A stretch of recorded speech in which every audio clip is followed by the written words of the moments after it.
Today I'd like to revisit the problem we were looking at, that linear factors, partial fractions. At some point we had this, right? This was the setup, and we cleared the fractions, first step. But after that, there's a shortcut you can take. The reason we don't just always use the shortcut is it's only going to work in the case of linear factors that aren't repeated. But I want to show you that shortcut because it is nice when you can use it.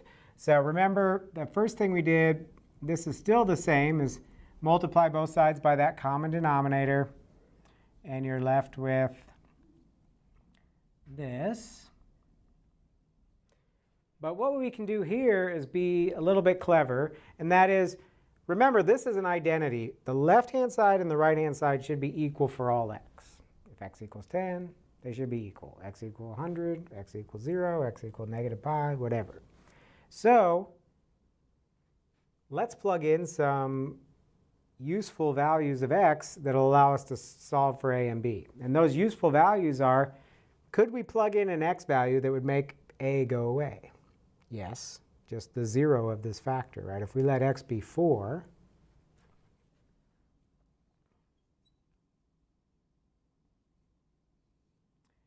we have 4 minus 14 equals a times 4 minus 4, which that's going to be 0. That's going to be gone. And then 4 plus 1.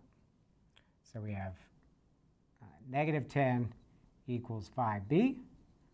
Divide by 5, b is negative 2. Much quicker than the algebra process, and this is actually, as you have more and more factors, this could be like a 5th degree polynomial with 5 linear factors. That system of equations approach we did before would take a really long time. This is much, much shorter. Then we could do the same thing also here to get the other one. So we want to plug in something for x that would eliminate b, allowing us to solve for a. Well, again, the 0 of that factor is -1. So let's let x equal -1.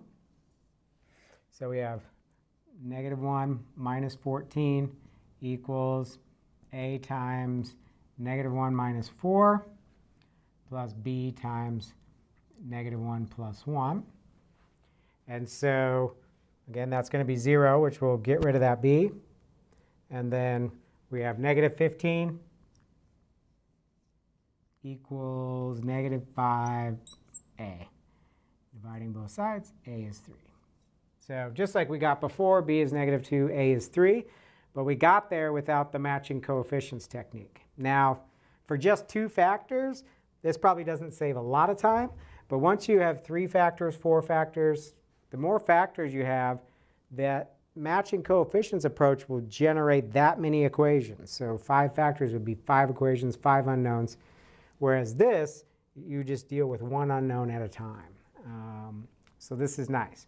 And remember, the first time you see this, you might think, well, this must be some kind of cheating. I'm just picking values of x.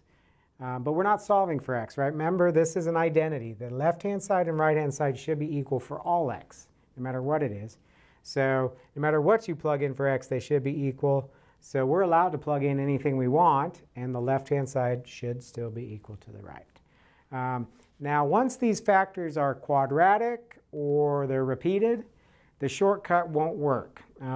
It won't work because you'll have factors here that you can't get rid of. There's no 0 to that factor, or there's nothing that would 0 out everything but one of them.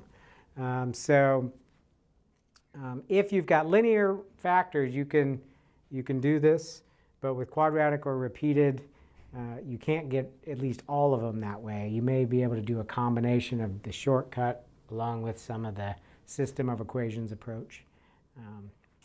But yeah, so this shortcut is handy. I recommend using it. And it's more and more of a time saver the more and more factors you have.